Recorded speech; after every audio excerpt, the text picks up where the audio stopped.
어디서 살까? 이 질문이 은퇴를 준비하는 우리 머릿속에 가장 먼저 떠오르는 건 너무나 당연해요. 서울을 떠나 전원주택을 지을까? 바닷가가 좋을까? 아니면 자식들 가까이 살아야 하나? 이런 고민이 끝이 없죠. 그런데 가만히 보면 이 질문은 사실 목적지만 묻고 있어요. 정작 중요한 건 어떤 삶을 살고 싶은가? 라는 질문이거든요.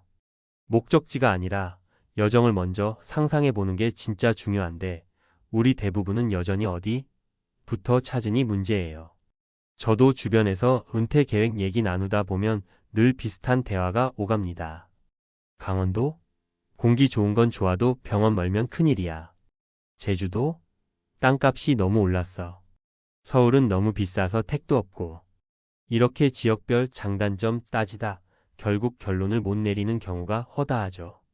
하지만 거꾸로 내가 노후에 진짜 원하는 삶이 뭘까? 를 먼저 고민하면 생각이 달라집니다. 생활비, 병원, 문화생활, 가족과의 거리, 일할 기회, 심심할 틈이 없는 커뮤니티 이 모든 게 어떤 삶을 상상하느냐에 따라 달라지니까요. 예를 들어 드릴게요. 첫 번째 사례는 제 지인 부부 이야기예요. 두 분 다 60대 초반에 서울을 떠나 충청권의 한 소도시로 이사했어요. 처음엔 단순히 집값이 저렴해서 선택했다고 해요. 하지만 막상 가보니 낯선 동네, 친구도 없고 문화생활도 부족했대요. 마을회관 같은데 가보면 이미 모임이 다 짜여 있어서 새로운 사람은 끼기도 힘들었죠. 결국 두 분이 고립감을 크게 느꼈고 2년 만에 다시 경기도 외곽으로 나왔어요. 왜냐하면 두 분의 진짜 소망은 사람들과 어울리며 지내는 것이었거든요. 그런데 처음엔 그걸 깊게 생각하지 않고 단순히 서울보다 싸면 좋다로 결정해 버린 거죠.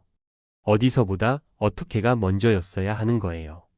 두 번째 사례는 반대예요. 제 후배의 부모님은 귀촌을 결정할 때부터 우린 사람 만나는 거 좋아하고 일도 조금 하고 싶다라는 기준을 세웠대요. 그래서 찾은 게 의외로 속초였어요. 강릉보다 텃세가 적고 서울과 거리가 멀긴 해도 관광객 덕에 시장도 크고 노인 일자리도 많더래요. 게다가 어촌계, 주민센터에서 하는 취미 강좌, 자원봉사 기회가 많아서 새로운 인간관계를 금방 만들 수 있었대요. 이분들은 살던 서울 아파트 팔고 속초 단독주택으로 이사했는데 생활비는 줄었지만 심심할 틈이 없어서 훨씬 만족한다더군요. 이게 바로 어떤 삶을 살고 싶은가? 를 먼저 고민한 덕분이에요. 세 번째 사례는 조금 더 도전적인 선택이에요. 저랑 친한 분인데 은퇴 후에는 무조건 시골로 내려가야 한다는 통념을 거부하고 오히려 해외 소도시로 가셨어요. 바로 말레이시아 조호르 바루였는데 이유가 재밌어요. 한국에서는 은퇴하면 너무 나이든 취급을 받는데 거긴 나이 들어도 일할 기회가 있고 영어 배우면서 살 수 있다는 거였죠. 그분은 현지에서 한국어를 가르치며 약간의 수입도 얻고 커뮤니티 센터에서 친구도 사귀고 있어요. 물론 의료 시스템, 언어 장벽 등 단점도 있지만 본인은 새로운 걸 배우며 살고 싶다는 자신의 욕구를 분명히 알았기 때문에 이 선택을 후회하지 않더라고요. 국내에서 살았으면 상상도 못했을 삶이죠. 이렇게 보면 의외의 선택지란 거창한 게 아닙니다. 꼭 서울, 부산, 제주, 강원도 같은 한국 지도를 펴놓고 따질 필요가 없어요. 심지어 국내인지 해외인지도 부차적일 수 있어요. 핵심은 내 마음속에서 먼저 설계해야 할 게 지도가 아니라 삶의 방식이라는 거죠. 외딴 시골에서 자급자족하며 살 건지, 도심의 편리함을 적당히 누리면서 살 건지, 커뮤니티 중심으로 살 건지, 소득을 조금이라도 유지하며 살 건지 이걸 스스로 솔직히 정의해야만 장소가 결정돼요. 또 한 가지 꼭 드리고 싶은 말씀은 이 과정이 한 번의 상상으로 끝나지 않는다는 거예요. 막상 내려가 살다 보면 현실이 다르게 다가올 때도 있어요. 그땐 다시 조정해야 해요. 그러니 완벽한 계획을 세우기보단 유연함을 준비해야 해요. 실패라고 좌절할 필요가 없어요. 2년 살고 다시 이사 가면 어때요? 은퇴 후엔 오히려 이런 이사 비용이 인생 투자라고 생각하는 분도 많습니다. 그리고 현실적인 팁을 드리자면 탑4가 정말 중요해요. 살고 싶은 곳을 상상만 하지 말고 직접 가서 한 달 살아보기라도 해보세요. 마트, 병원, 카페, 주민센터, 심지어 골목길 분위기까지 다 느껴보면 좋습니다. 요즘은 한 달 살기 숙소도 많고 장기 체험 프로그램도 있어요. 실제로 이런 체험을 통해 여긴 나랑 안 맞는다를 깨닫고 계획을 수정하는 경우가 정말 많아요. 반대로 상상 이상으로 잘 맞는 동네를 발견하는 경우도 있죠. 결국 은퇴 준비해서 어디서 살 것인가? 는 정말 중요한 질문이지만 절대 먼저 던질 질문은 아닙니다. 내 마음이 원하는 삶의 방식, 나의 성격, 배우자와의 합의, 건강 상태, 자녀 관계, 재정 상태까지 다 뜯어보고 나서야 그러면 어디가 좋을까? 가 나와야 합니다. 우리는 젊을 땐 일하느라 바빠서, 자식 키우느라 바빠서 이런 어떤 삶에 대한 고민을 못한 경우가 많아요. 이제는 다르게 살 수 있어야 하지 않을까요? 지금이야말로 누구의 기준도 아닌 내 기준을 찾아야 할 시간입니다. 여러분도 한번 마음속에 꼭 물어보세요. 나는 어디서 살 건가? 가 아니라 나는 어떤 삶을 살고 싶은가? 라고요. 그게 여러분 은퇴 준비에 가장 탄탄한 첫걸음이 될 거라 확신합니다. 좋습니다. 이제 앞서 이야기했던 어디서 살까? 보다 어떤 삶을 살고 싶은가? 를 먼저 고민하라는 큰 틀에서 이번에는 전문가적인 시각으로 한 발 더 들어가 볼게요. 이번엔 실제로 독자분들이 직접 활용할 수 있는 정보, 구체적인 수치, 실질적인 팁과 주의사항까지 살을 붙여서 이야기 나눠보겠습니다. 먼저 제일 중요한 건 삶의 방식에 따른 장소 선택 기준을 계량적으로 한번 풀어보자는 거예요. 막연히 바닷가 살고 싶어, 시골이 좋아가 아니라 실제로는 이런 선택이 생활비와 편의성에 어떤 영향을 주는지를 숫자로 체감해 보셔야 합니다.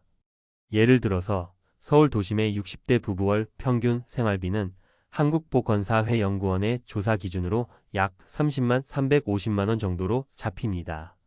주거비가 해결되었더라도 교통비, 식비, 각종 문화생활비가 상당히 크죠. 반면 전라남도 소규모 농촌 마을에서 실제 은퇴 생활 중인 분들의 인터뷰를 보면 15만 200만 원 선으로도 충분하다고 하세요. 물론 여기에선 차 유지비나 직접 재배한 식재료를 쓰는 등 도시에서 쓰는 방식이 달라지는 걸 전제로 해야 합니다. 즉 난 200만 원에 맞춰 살 수 있어라면 시골이 적합할 수 있어요. 하지만 300만 원 이상이 여유 있어야 문화생활, 병원, 교통을 누릴 수 있어야 한다면 도심형의 광역시 외곽, 경기도, 위성도시 라이프 스타일이 필요합니다. 이걸 먼저 본인이 명확히 이해해야 합니다. 또 한 가지 병원 접근성도 숫자로 계산해 보셔야 해요. 예를 들어 전라북도 모 시골 마을 주민 인터뷰에서 가장 가까운 종합병원이 45분 거리라는 사례가 있어요. 큰 병은 한 번 가면 되지만 당뇨, 고혈압 관리처럼 매달 가야 하는 건 현실적으로 굉장히 불편합니다. 경기도 외곽 신도시는 보통 1020분 거리에 상급 병원이 하나 이상 있습니다. 나의 건강 상태가 어떠한가? 를 솔직히 따져보고 장소를 고르는 게 필수예요. 그럼 조금 더 실전적인 팁을 정리해서 드려볼게요. 첫째, 장기 체험 살이를 해보세요. 어디서 살까? 고민을 종이에만 쓰지 말고 실제로 한 달 정도 살아보는 겁니다. 요즘 농촌 체험 마을, 한 달 살기 전용 임대 숙소가 굉장히 다양해졌어요. 강릉, 속초, 제주도, 전남 구례 같은 곳은 지방자치단체가 아예 장기 체류 프로그램을 운영합니다. 실제 사례로 60대 부부가 경남 하동으로 이주를 고민하다가 3개월 살이 프로그램 참여 후 계획을 접은 경우가 있어요. 이유는 생각보다 지역사회가 폐쇄적이고 병원도 멀고 시장 물가가 예상외로 비쌌다는 것. 하지만 3개월 정도 경험해보니 본인들에게 안 맞는 걸 확실히 알아차리고 비용이 많이 들기 전에 방향을 바꿨죠. 이런 식으로 답사는 필수 단계라고 생각하시면 됩니다. 둘째, 생활비 시뮬레이션을 직접 해보세요. 은퇴 상담할 때 가장 많이 쓰는 질문이 한 달에 얼마 쓰세요? 인데 대충 200쯤? 이라고 하시는 분들이 실제로 가계부 쓰면 280이 나옵니다. 교통비, 통신비, 의료비, 문화비, 경조사비 다 빠짐없이 적어보세요. 또 전원주택 살면서 저렴하다고 하지만 수도세, 전기세, 난방비가 도시보다 비싸지는 경우도 많아요. 연탄이나 기름 보일러 비용은 도시가스보다 평균 1.5배 이상 들어갑니다.